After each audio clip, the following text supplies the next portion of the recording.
name's Jim Stallings, and I'm the director of the UT Dallas chess program. And first of all, I want to thank you very much for coming out tonight to be part of this Chess Educator of the Year award ceremony. And we're very pleased to have Grandmaster Jonathan Rowson, PhD, with us tonight. I'm not going to say too much because we have a couple of speakers first. So before I get started, I'd like to introduce our Dean of Libraries, Dr. Sheila Benares.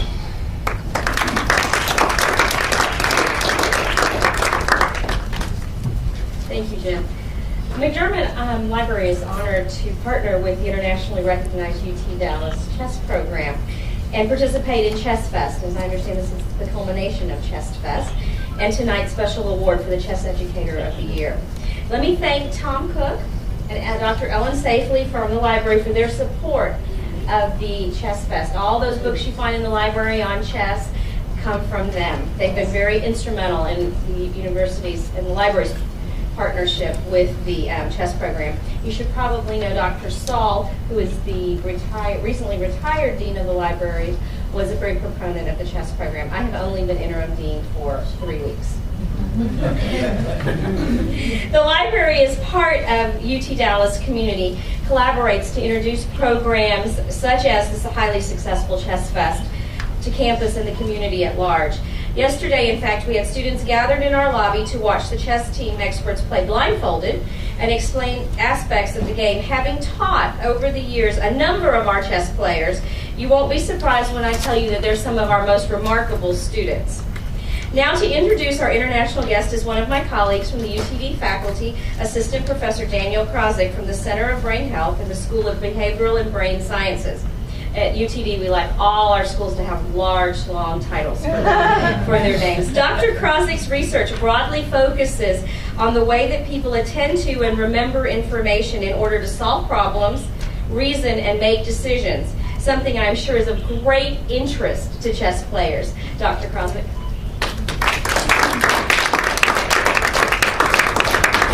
Thank you. I'm here tonight representing the research faculty who are interested in chess here at UT Dallas. One of the great things about having a world-renowned chess team is that they're an excellent group to try to study. I'm not a chess expert myself, so to me it's like having people with superpowers that are right here in your own campus to try to sort of figure out how they do this. It gets into a lot of my interest in intelligence. So we think of intelligence as being, there's both crystallized, which is your long-term storage of information, as well as fluid intelligence, which is how you think online in a moment-to-moment basis. Now in chess, you have the unique combination of needing really both of these things, both how you've stored information over time with expertise, as well as how you think and reason with that information. So along with Jim Stallings, we've been doing some very interesting studies trying to look at perception in chess. And so we're grateful to be part of this event as well as interfacing with the chess program in general. It's my pleasure to introduce our speaker tonight, Jonathan Rowson, who's from Aberdeen, Scotland originally. Dr. Rowson has degrees from places like Oxford and Harvard and his PhD from the University of Bristol. And as if that weren't impressive enough, he's also a Grand Master and has won the British Chess Championship multiple times. So he's quite an interesting person to have on campus, and we welcome him very much. And without further ado, Dr. Rowson.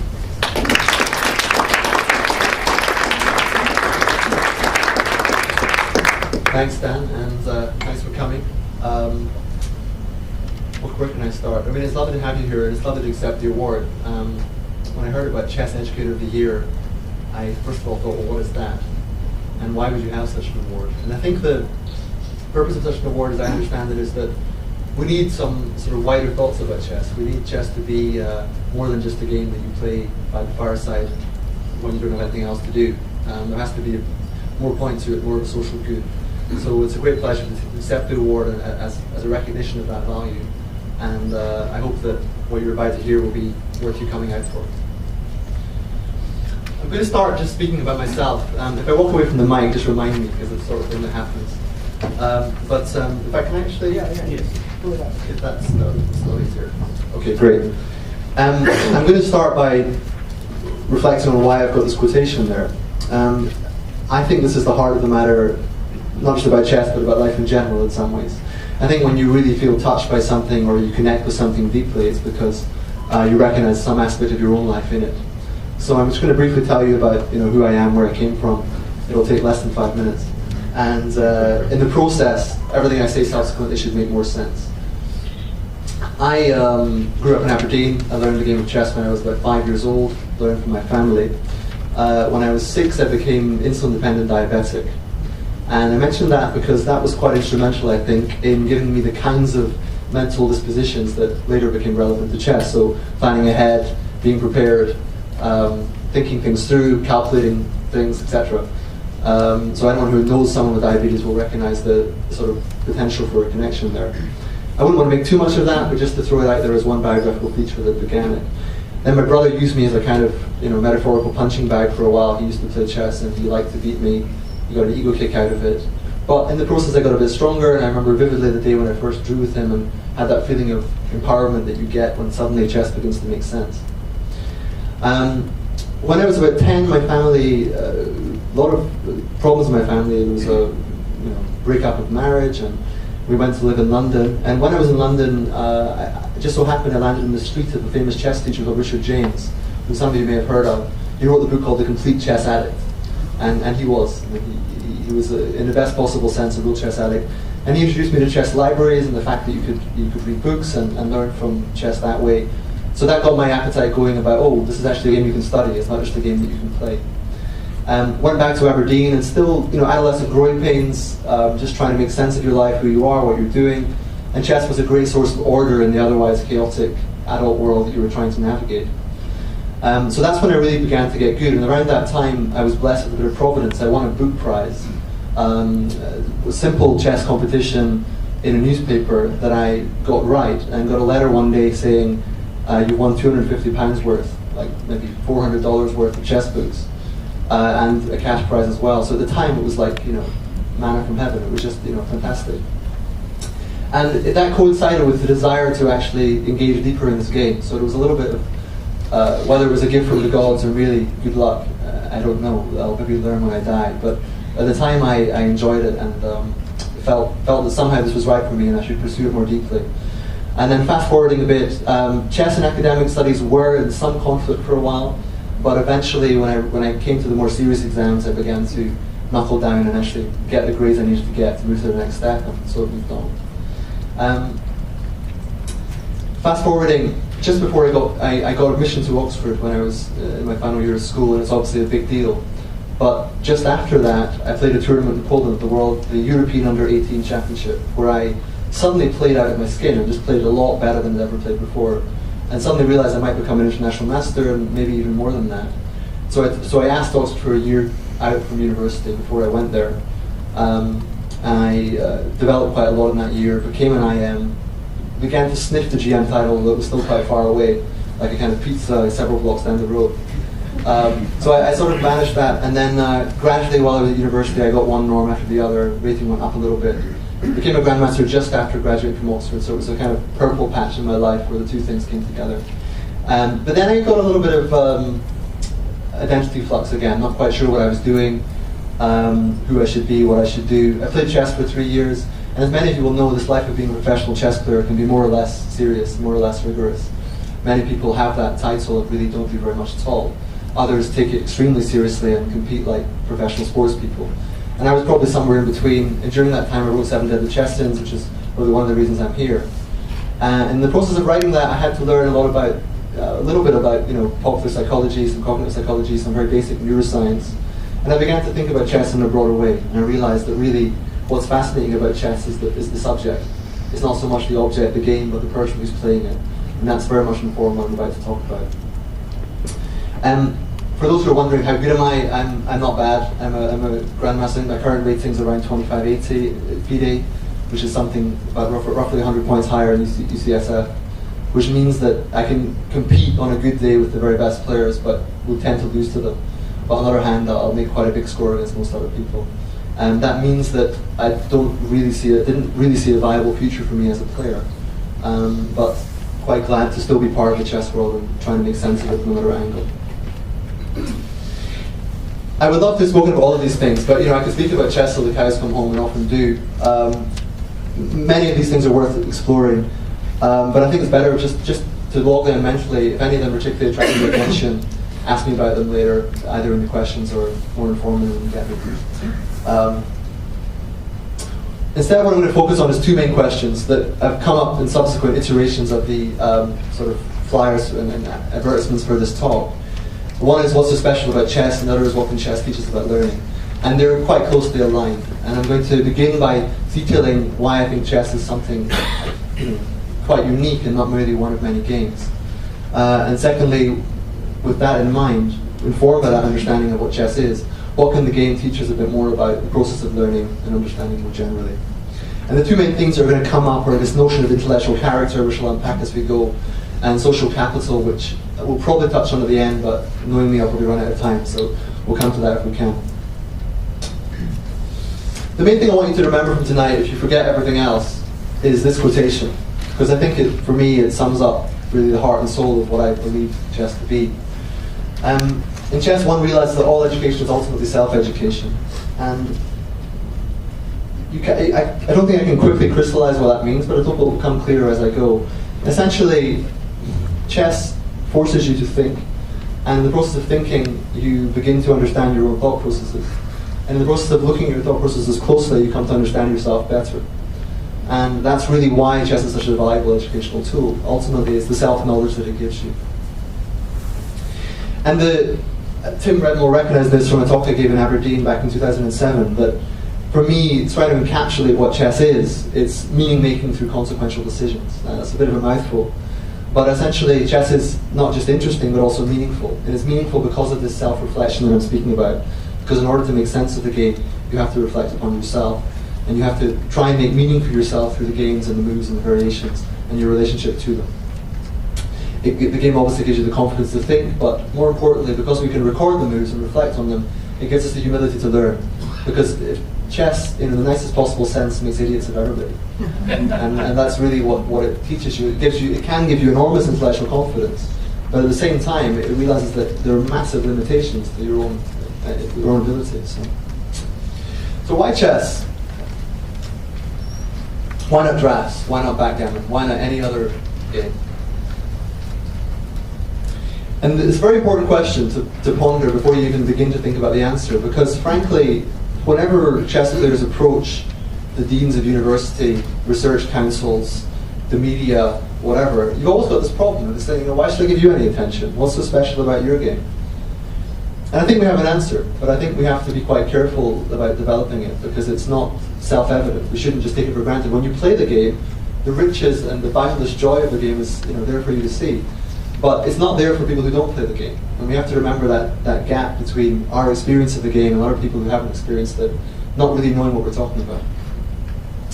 So the first thing is that historians may quibble about the exact dates, but I mean, however, whatever your theory of chess history is, and they are contested, whether it came primarily from China, whether it came from India, whether it's whether its real precursor was somewhere in Persia, or whether it sort of began in some other obscure board games from ancient Egypt, I don't really care, frankly. All I know is that it's come from a long time ago and has gone through several iterations of cultural evolution.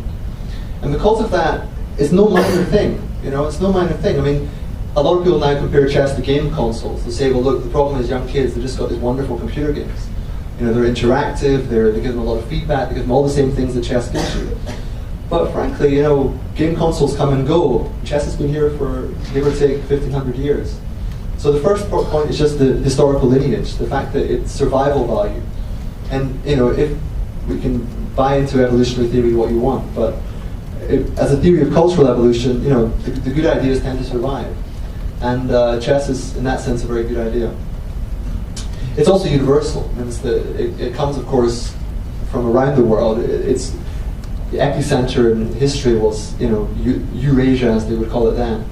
But I mean, now, of course, if you go to the Olympiad or any major chess international event, you just see this enormous connection between people through this non-verbal communication that happens through the game of chess. And of course, it's much better than Esperanto.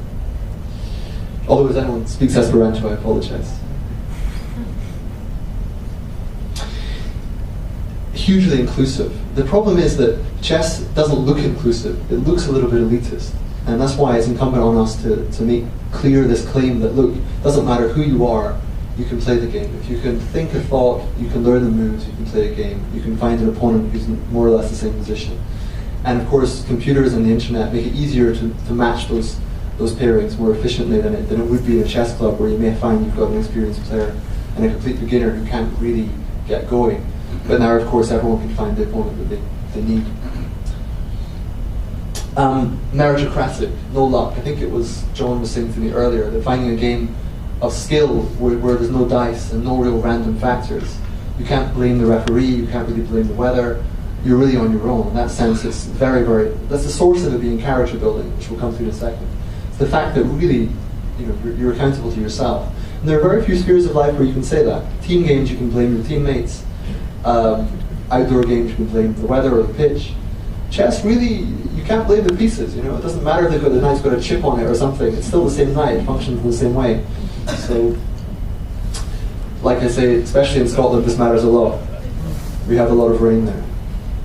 And of course, perfect fit for the internet. And we haven't fully seen this yet. A lot of people complain about chess not being on television. Well, television's a twilight medium. It's not going to be with us for that much longer, probably.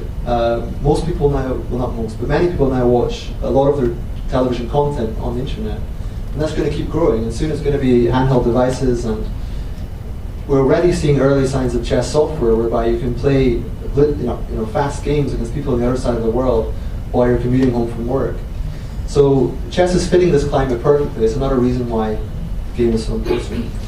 And finally, and maybe underestimated for the librarians among us, chess has a unique symbol system. It has its own language. And that's not minor either. Give me, backgammon doesn't really have that. Drafts doesn't really have that. Not to the same degree, anyway. Most sports don't really have that. We have a symbol system that's very rich and that allows us to speak about the game in quite a sophisticated way. That includes the symbols that measure the impacts of the moves. The exclamation marks, the question marks, the unclear symbols, etc. So we've got some notion of why chess and not something else. Sort of unique confluence of qualities that chess has. But now there's the other issue of, that's chess from the outside, that's chess, selling chess as an object. But what about chess as subject? What about chess as how we experience it as players?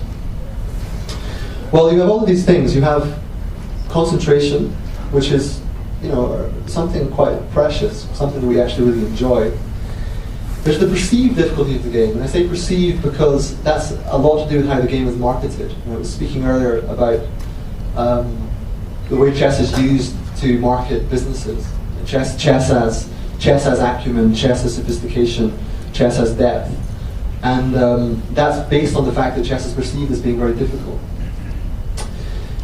Wonderful feature of chess is the feedback is ongoing and it's constant. Not only do you have a result at the end of the game, but you have a material count throughout the game. You have a sense of assessment, evaluation. So you constantly have some feeling for how you're doing. Every move you get feedback from your opponent, in the sense that your idea is met with a counter idea. So this ongoing feedback is a precious factor of the game. You have to make decisions all the time. Decisions we'll come to in more depth in a second, but they're painful. Decisions force you to rub up against different parts of yourself and come up with an answer. They're not comfortable, and that's basically a good thing. Then there's the inevitability of mistakes, which again we'll explore in more depth in a second, but a very valuable part of chess. And then there's the aspect of the community, not forgetting that we are in a sense connected by our chess tonight, and there are many other gatherings like this, usually in the context of tournaments and whatnot. But still, the game brings people together. It's a form of association that is very valuable. We'll start with concentration. This is a quote from my book, and the one that is probably the single line from Chess for Zebras, or Zebras as I would say, but I'm in the US now, so well, when in Rome and all that. This is, for me, a very important point. This is the attraction of chess. It's a chance to concentrate in a world where concentration is under threat. Where the internet, we know it's pretty much a fact that the internet is reducing people's attention spans. We're just not holding as much at one point in time as we used to. Chess seems to have the opposite impact. Well, that's an empirical claim that has to be tested, but we know that really chess is good for you in the sense that it obliges you to concentrate, and moreover, the concentration is pleasurable. It's not, it shouldn't be thought of as strenuous. We actually like concentrating. Perceived difficulty, some quotations just to get a flavor for that. I love this Nabokov sense of the abysmal depths of chess. And anyone who's really tried to analyze a game, or any sort of grandmasters in the room or international masters will know that it's one thing to analyze your game superficially on Fritz and say, yeah, that was a slight mistake, that was a blunder, or whatever. But when you really try and turn a game over and spend days on it, not just minutes or hours, but really try and get to grips with what happened, you get this nausea, basically. You get this feeling like, oh my god, like where does this stop? You can't really get a real conclusion about a variation until you've spent hours and hours and days with it. But again, the issue is perception. It's perceived to be difficult, but that's not the whole story. But it is our marketing challenge. Think about marketing almost any product, and you'll think it's about making something very difficult sound easy, right? So it's like get wonderful abs in 10 seconds, or get thick glossy hair by buying this product. Don't worry about your diet or how much you sleep or anything else. Chess's challenge is that difficulty is the heart of it and the value of it, but we have to sell that. We have to make people think that difficulty is a good thing. And one way to make that case is that difficulty is not difficult, it's relative difficulty, not absolute difficulty. It's about everyone finding their own level of difficulty, finding a challenge level that matters for them. And it's also about acquiring a taste for depth, because the abysmal depths that Nabokov speaks of are only for the hardened people who really want to plunge down there.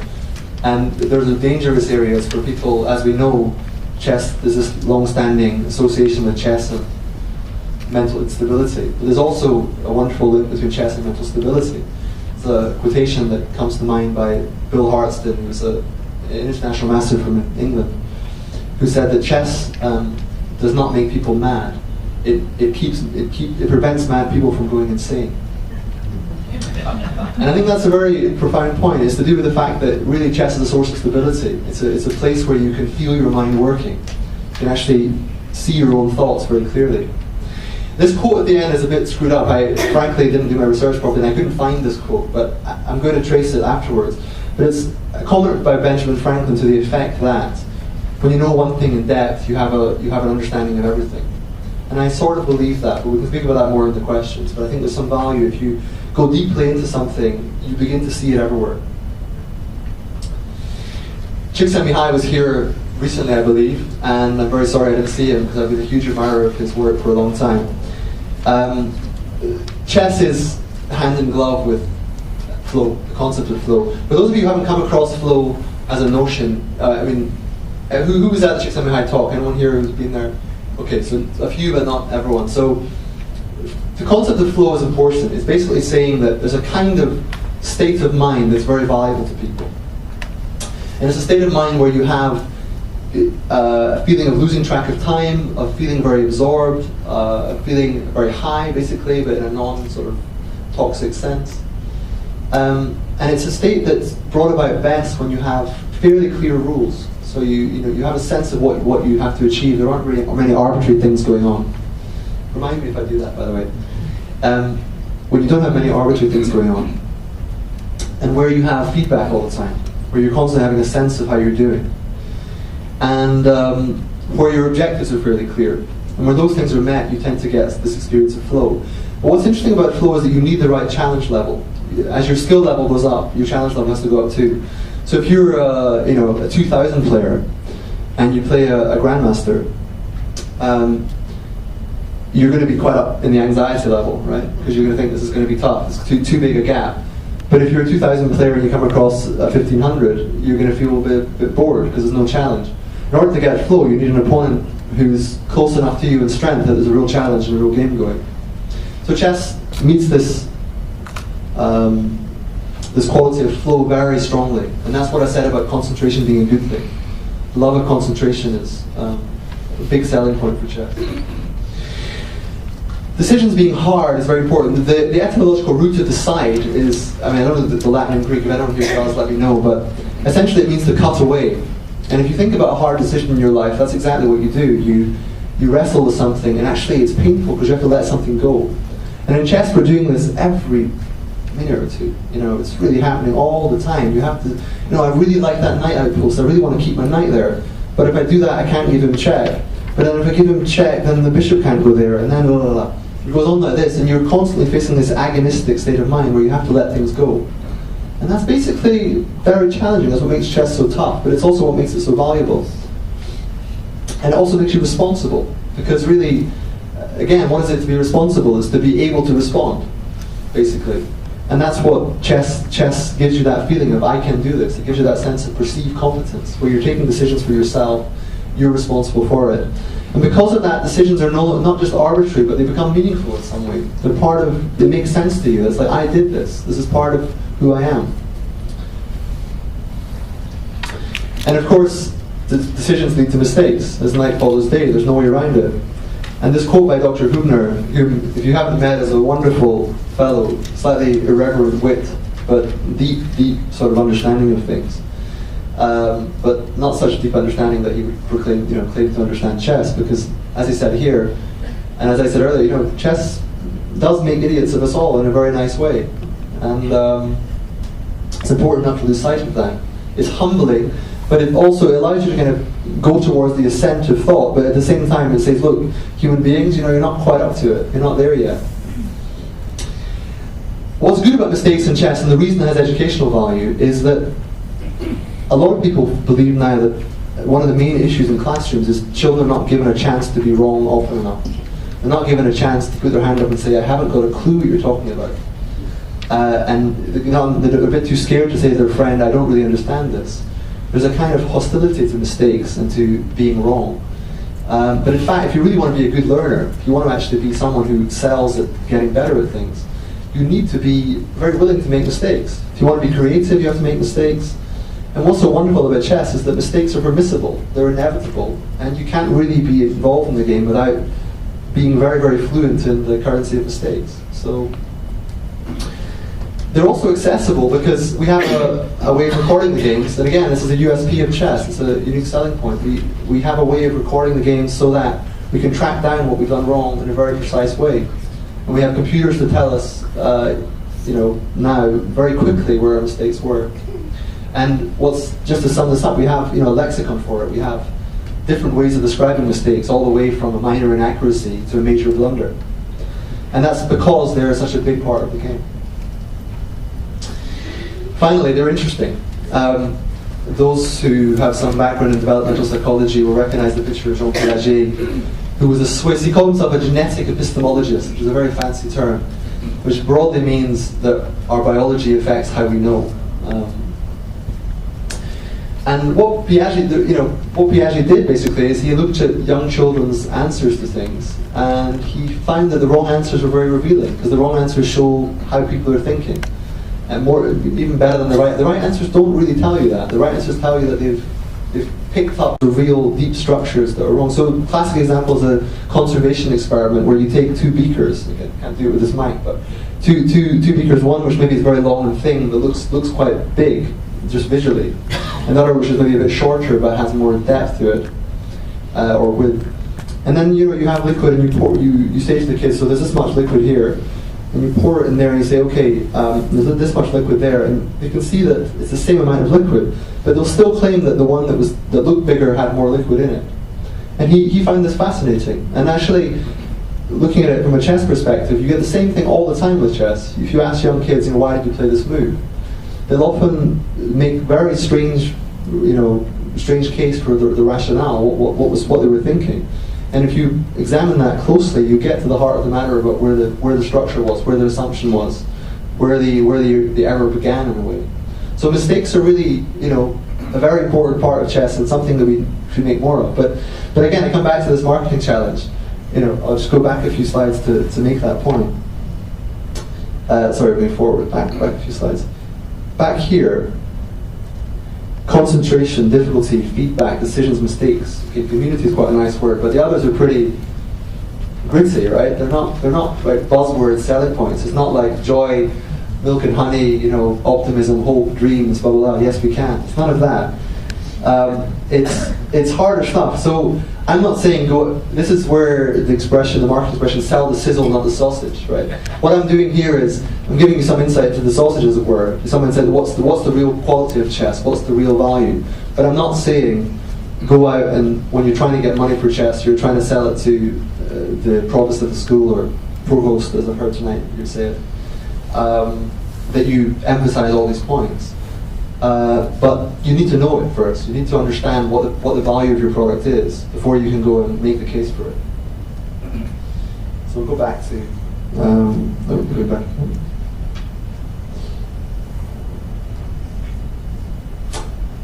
And finally, the thing about mistakes is that this is where my little story at the beginning matters, because the value I've had from chess is that feeling of self-overcoming, that feeling where you're forced to look at your mistakes in a very objective, painful way. And you don't deceive yourself by saying, oh, I really saw that. You actually say, well, it would be nice if I'd seen that, but really I didn't. Really that mate in one? No, sorry, I just didn't see it. And just how quickly we can make rationalizations is scary. Self-justification kicks in as soon as you're troubled by the thought that you're not as good as you thought you were. But when you actually take the courage to look at your mistakes closely, like Jonathan Haidt says here, it's a feeling of honor, a feeling of really getting to the heart of the matter. It's also a kind of feeling of humility, and the honor that comes with humility. It's the feeling of looking at yourself very deeply and very honestly is hugely valuable. We don't do it enough, but the best chess players do it as a matter of course. They do it just because they know that's the process of becoming stronger, to be really vigorous with their own mistakes. By the way, this book, The Happiness Hypothesis, is really worth reading. So the library should order a few copies. A longer quote here, and one of the rules of PowerPoint is don't read out your quotes, so I won't do it. But look at the things in red. The main point here is that the link between thinking and meaning, because we tend to think of thinking as something very cognitive, very much in your mind, whereas meaning is more about maybe religion or ethics or something very, very different. And what I'm trying to say is that the value of chess lies in the fact they're much more closely aligned than you think.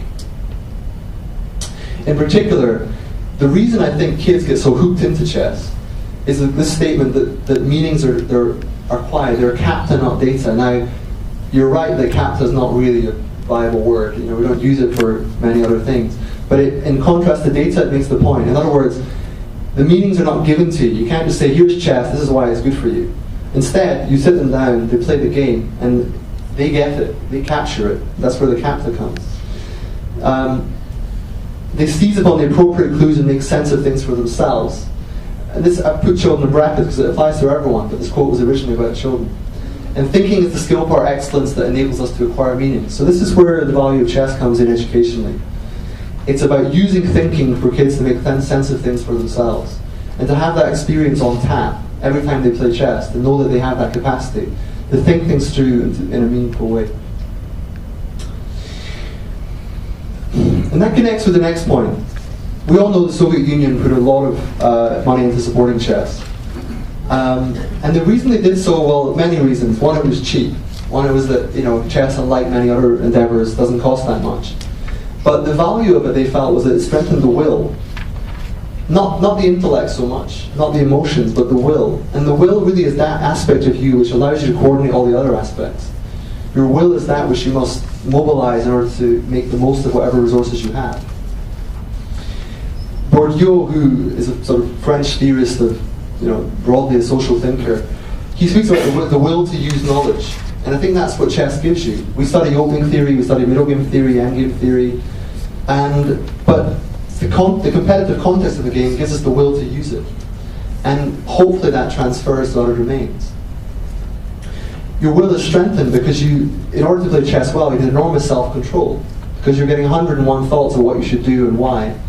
You're getting nervous because your clock is ticking and your teammates are waiting. But you have to sit down and apply this knowledge carefully. And again, meaning making through consequential decisions. The decisions matter to you and they have consequences, and you feel that in a very, very palpable way, in a way that you don't with many other things. And the child who's gained proficiency in thinking skills is not merely a child who has grown, but a child whose very capacity for growth has increased. And this is how chess has to be framed. It's something that, it's not that the content of chess matters, it's not the know that, it's the know how. It's the capacity of a person to actually make better use of their available intellectual resources. And that's why I think the best notion to capture the value of chess is what's called intellectual character. Now, this is a concept like any other. You know, you can have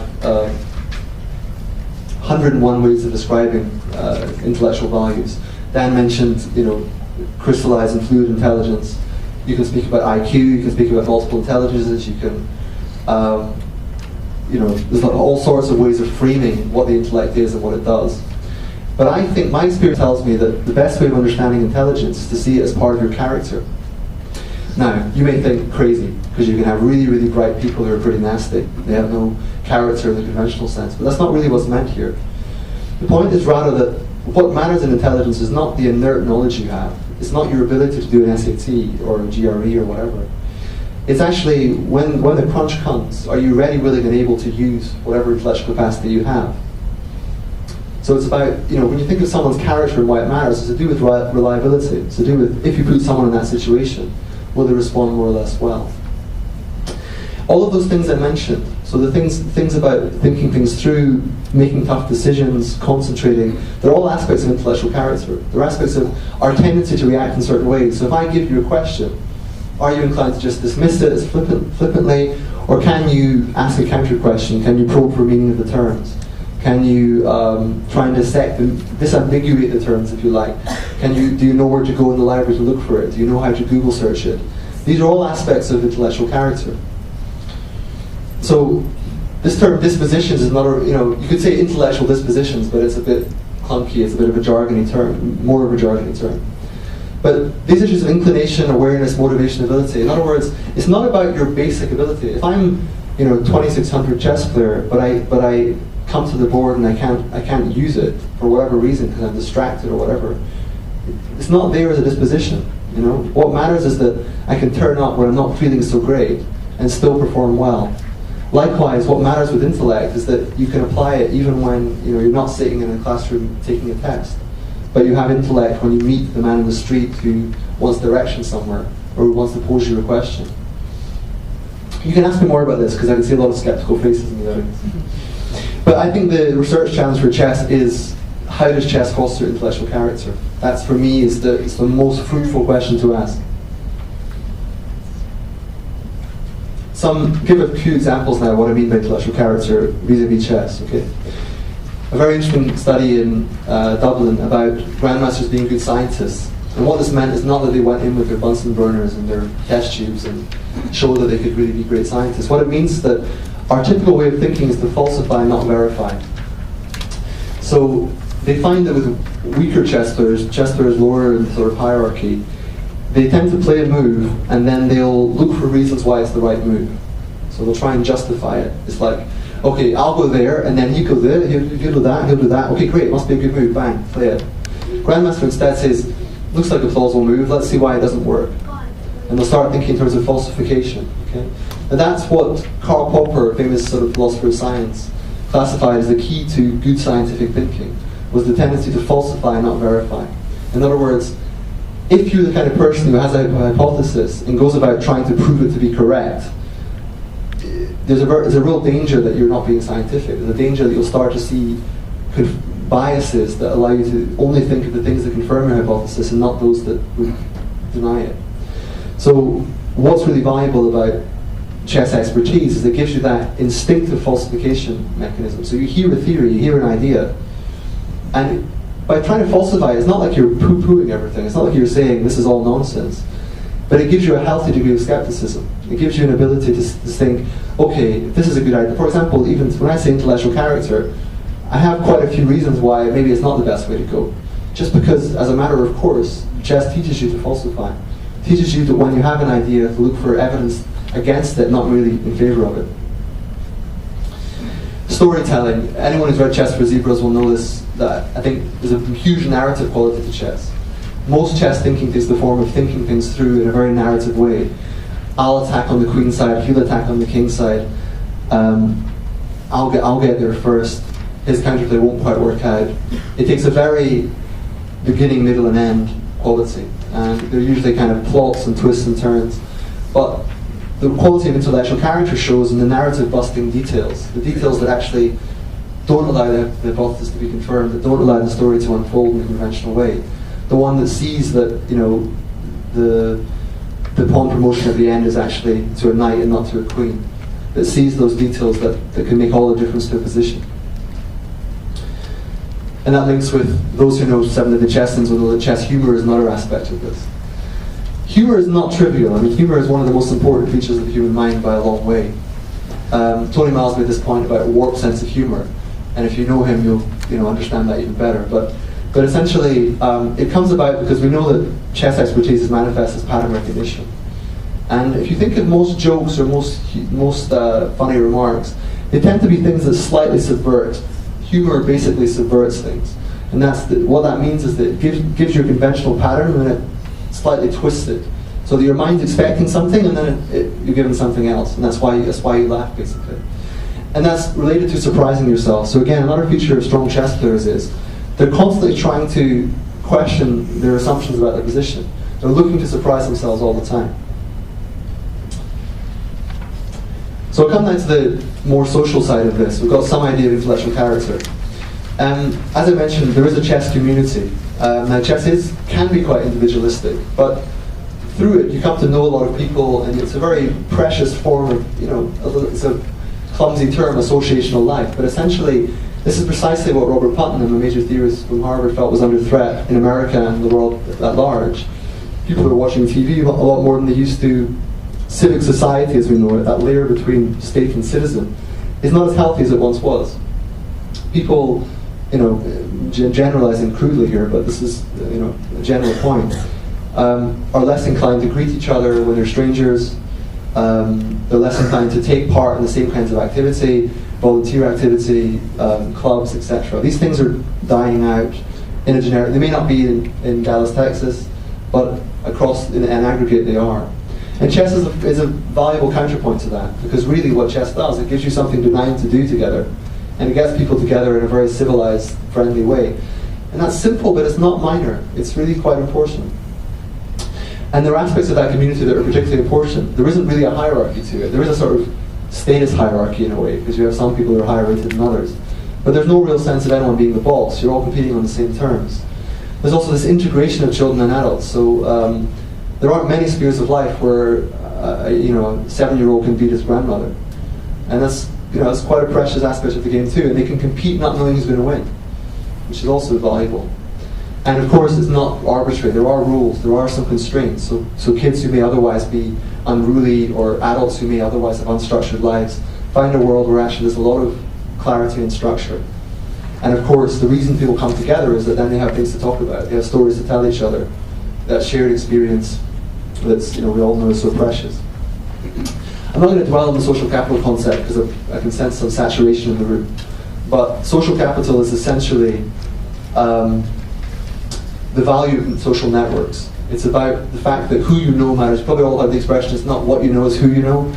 Well, social capital takes that a bit further. But it's particularly to do with aspects of the norms that brings. So in the chess community, we know that you've got to shake hands before the game. It's a kind of norm, social norm that the game brings with it. But there are 101 other ones, but they're a bit more subtle.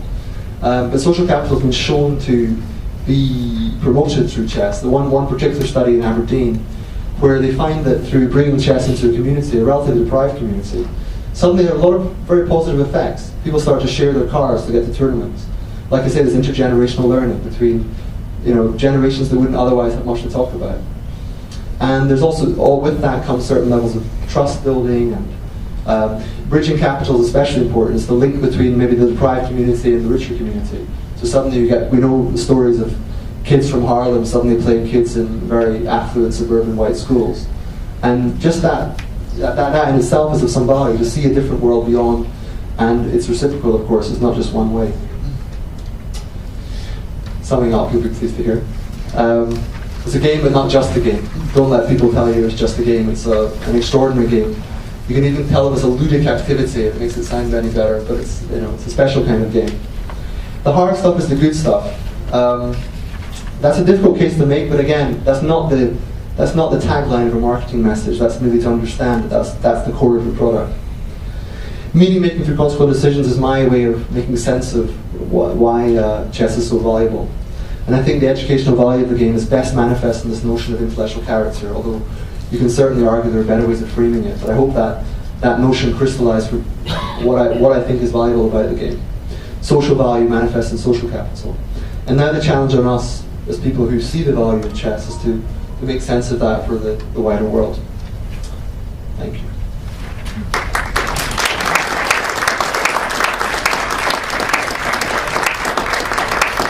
We have some time to take some questions, so feel free to raise your hand.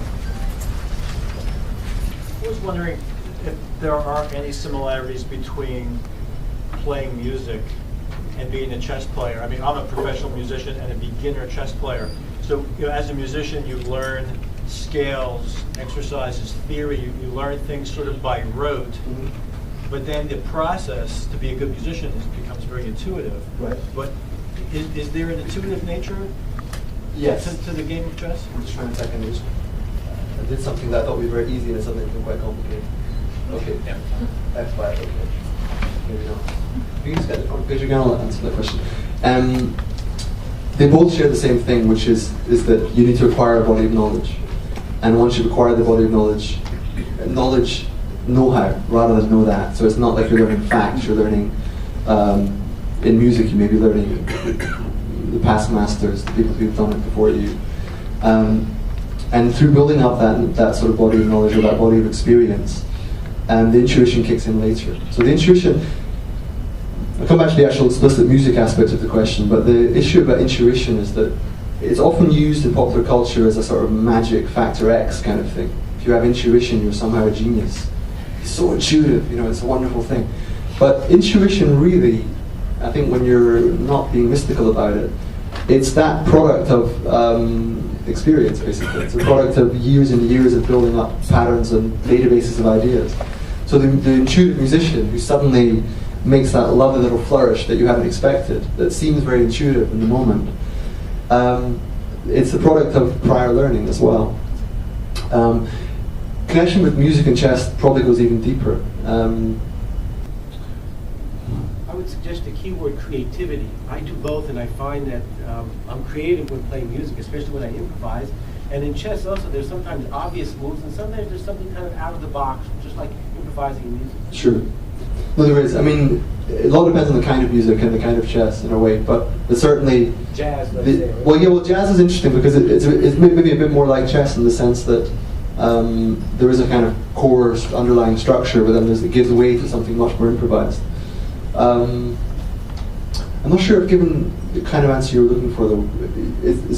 Am I making sense, or is it something that I'm not getting?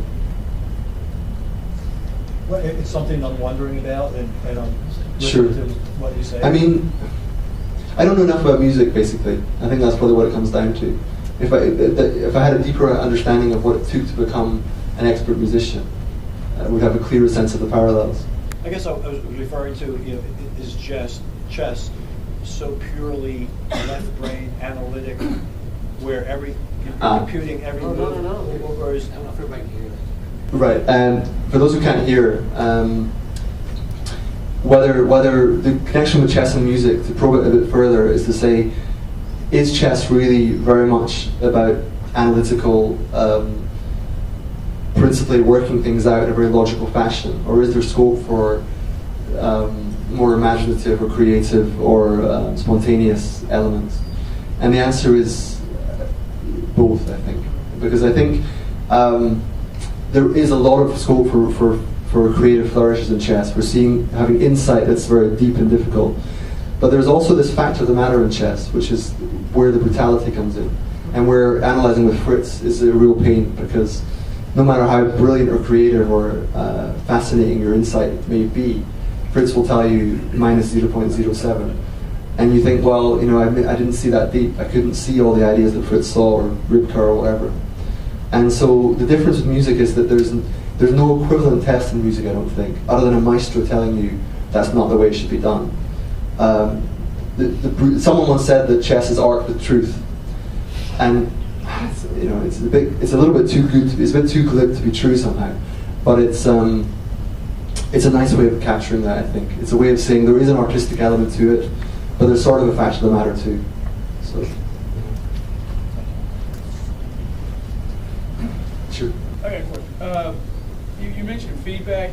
Is negative feedback as important as positive feedback? I mean, if I can't seem to ever win, you know. Yeah, you need both. I mean, it's clear, but I think especially younger kids. I mean, I think it was a guy on the Chess Cafe website. His name escapes me at the moment. Steve Goldstein. No, it's the Pandolfini, the guy who famous for lots of other reasons as well. But he once said that never forget when you're teaching children chess that ego gratification is the main source of learning. And it's a harsh thing to say, but there's some plausibility to it. I know from my own experience of teaching kids that they're most attentive and most eager to learn when they feel they're really good at something, and when you're telling them they're really good at something. So everything I said about difficulty and mistakes and decisions, like I say, you need to know that stuff, but you don't need to foreground it. So with young kids, you do not want to tell them chess is a really hard game, you really have to think, you really have to decide, there's going to be lots of mistakes and it's really difficult. You just don't do that, right? That won't work at all. But through conveying the pleasure of the game, and through saying what a wonderful win you just had, even though you know there was hundreds of mistakes, because it can still be a wonderful win. It's not to patronize them. It's not to say, I've had lots of games I'm proud of which Fritz would think are not so great. So chess is cruel in that way because it's so difficult to be precise and accurate. But there is scope for being successful even when you make mistakes. And that was the point I was making about the value of mistakes. Because in most spheres of life, if you go wrong, people say you're wrong somehow, that there's something fundamentally wrong with you. But in chess, you can make mistakes and still thrive. And that's why it's such a healthy testing ground. But positive feedback is crucial. Kids need to be encouraged at all times. So, yeah. Can you elaborate on whether there is luck in chess? Can you elaborate on that? Sure. The default answer is no dice, no weather, no referees, no luck. It's a game of skill, not of chance. But those who play know it somewhat differently. I mean, stronger players, more experienced players in the room will know. There are many moments, many times in the game where you play a move with one idea and miss a very important resource from the opponent. And it just so happens that you have a resource in turn. And there are two ways of looking at that. One is that your intuition is so well developed that at some unconscious level you saw that, and even if you weren't consciously aware of it, and therefore it's just another aspect of your chess skill. But I think the more honest appraisal of it is that it feels lucky. There could be another aspect of luck, like you're paired against somebody stronger, but it's just not his best day because he's ill or something, or he's black and you're white, and it works out better Sure. that way. There are also quirks of the pairing system as well, and there's issues of like getting somebody on a bad day or a good day. But those are argued. I mean, if you really want to take a hard line on it, the philosophy of luck is very complicated. It's a whole, especially moral luck. People speak about that a lot in political philosophy and stuff. And basically, no fact of the matter about it. But my gut feeling about luck in chess is that, strictly speaking, there's no such thing, but it often feels like there is. Would be my answer. Why do you think it is that, in spite of all the social capital and relationships and commonality and common love of the game that chess players have, that when you turn to chess politics, there's such divisiveness and hatred and conflict? Why is that? Why can't they all see logically that the best thing for chess is to promote the game, to be positive about it, and yet they seem like they're their own worst enemies when they get into the political realm? I think the quick answer is because the stakes are so low. I mean, and yeah, that's not my idea. It's basically the lower the stakes, the more bitter the struggles. But the more sophisticated answer, I think, is that chess players. I mean, it's sadly, I think it's true not just of chess, but of many voluntary activities. Anyone who's worked in sort of voluntary organizations, even in public schools, I imagine, where there's power struggles, even if the stakes are not that high, they can be quite bitter because people are trying to impose their identity, they're trying to impose their will. And if they don't get their way in that realm, where else do they go? So a lot of the people who are in chess politics that is their status. That is their flag on the moon. That's who they are. And if they don't get that, then they're going back to their day job and their anonymity and all of that sort of stuff. So I think basically for the people who are invested in these bizarre ongoing chess feuds, I know the UCSF has its fair share of them. I think it's partly because the stakes are low in the witty sense, but I think it's also to do with the fact that for these people, most of them really need it. You know, the ones who are causing the trouble, the ones who are trying to discourage innovation and new ideas, are those who have a vested interest in remaining in power, because that's really all they've got. And that's the sadder answer, but I think it's true. Well, I'll ask this guy first. Does working for a think tank have any relationship to playing chess and loving chess? Does working for a think tank have any relationship to playing and loving chess? Oh, John made a wonderful line when I came in tonight. He said, so you work at a think tank, so what do you think about? I mean, basically, the wider point to your question, I think, which is that, you know, you're a grandmaster, right? So why are you talking about all this other stuff? What's that all about? And I think it's just because it's incumbent on, the way I explained it earlier to Tim, or maybe it was Jim, I can't remember. There are two things in the chess world. Have you seen the film The Fugitive? Do you know that film? The Harrison Ford film? Maybe not, okay. Anyway, just think of the word fugitive, because basically fugitive means to be running away, going away. And the reason I mention that is that there are two terms that I think are relevant to chess. One is called centrifugal. So that word fugal again, fugitive, it means getting away. And centripetal is the opposite, is going into something more deeply. The problem with chess, as I see it, is that it's got a very strong centripetal current. In other words, the nature of chess is to suck you deeper and deeper into abstract realms of knight f3 and bishop b5 and blah, blah, blah, blah. Very, very, very for abstruse, esoteric kind of knowledge. But it also has this centrifugal realm, which is out towards thinking, decisions, concentration, friendships, community, blah, blah, blah. And for me, it's very important that we're more centrifugal. We have to start being more like Harrison Ford, basically, in lots of different ways, but especially that one. But in terms of me and my own life, I'm working for a think tank principally because I didn't ever feel fully at home in the chess world. I feel it's a lovely place to, someone wants, well, it's a lovely place to spend a holiday basically, but not such a great place to live every day of your life.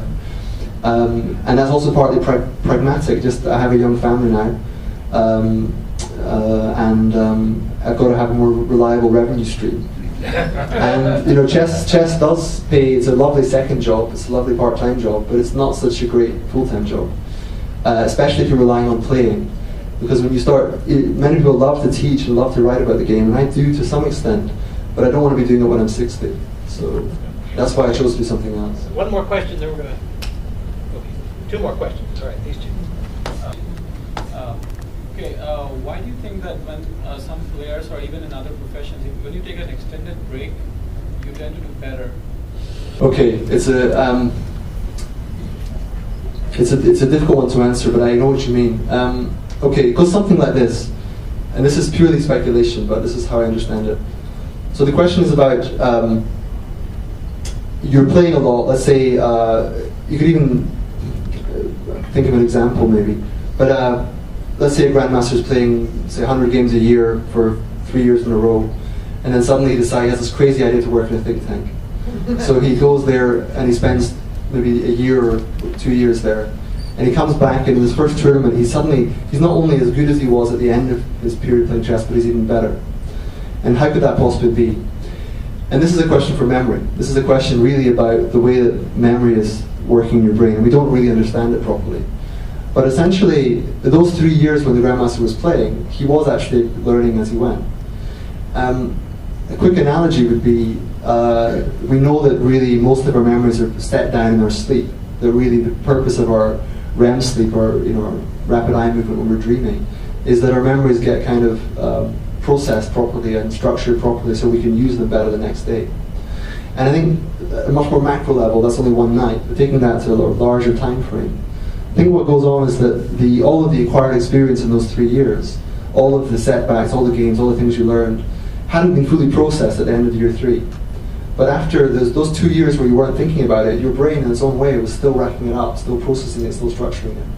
So that when you come to play at the end of your rest, you find that actually you have it all. It's still there. So I'm hoping that's true for me, because I may have to prove it in not too distant future. So.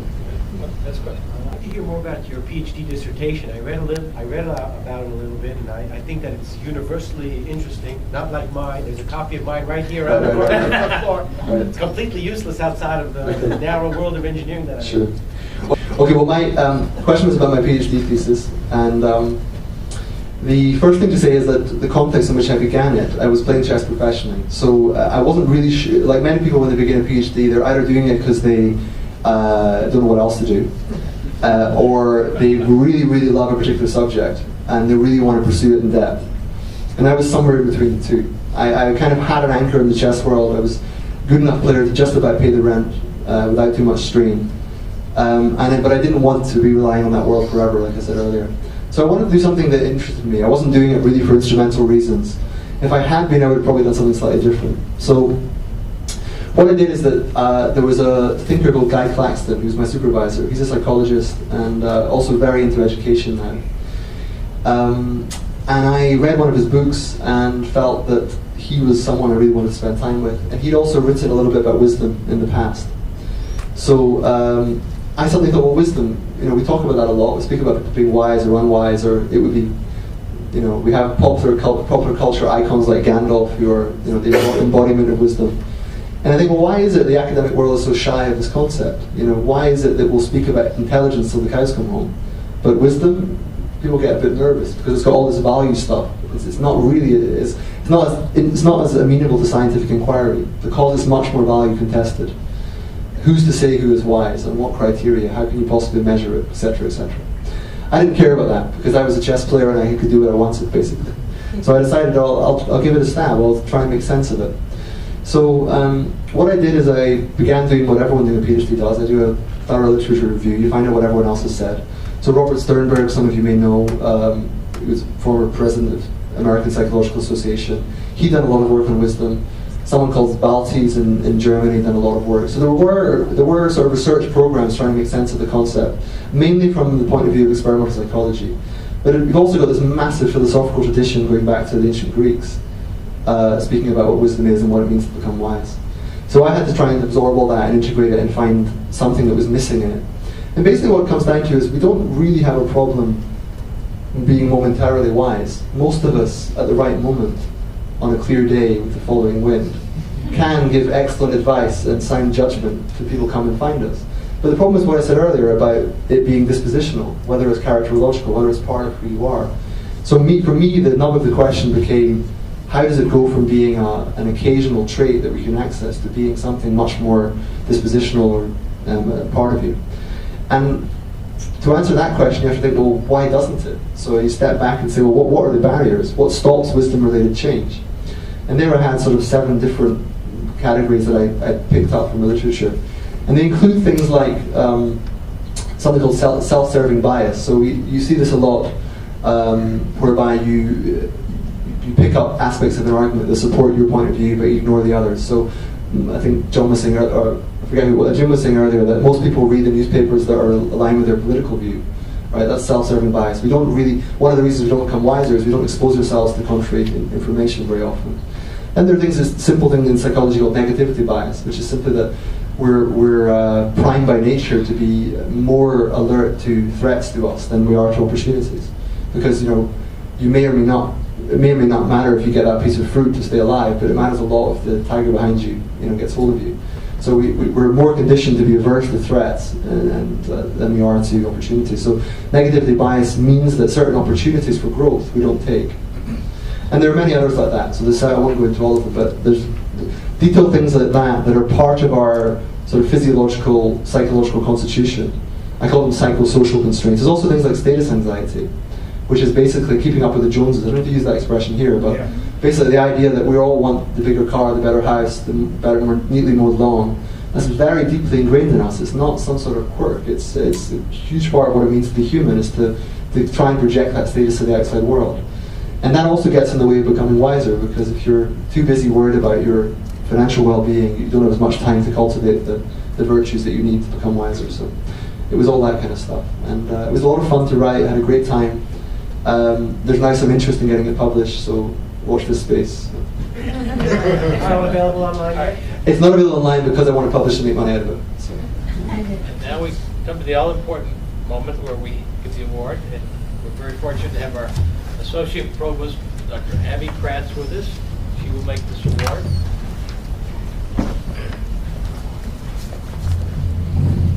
I would like to add that Dr. Kratz is extremely supportive of our program and knows all about the chess technique. I know all about the chess program, not enough about the game, I'm afraid. Jonathan, I want to thank you for giving us this opportunity to immerse in a little of your thought and to share insights that you've given us. I think I'm very interested in what you had to say about mistakes. I want to say that one thing that's very clear tonight is that there was no mistake made when you were named Chess Educator of the Year. And so I'm very, very happy to be able to present to you this momentum.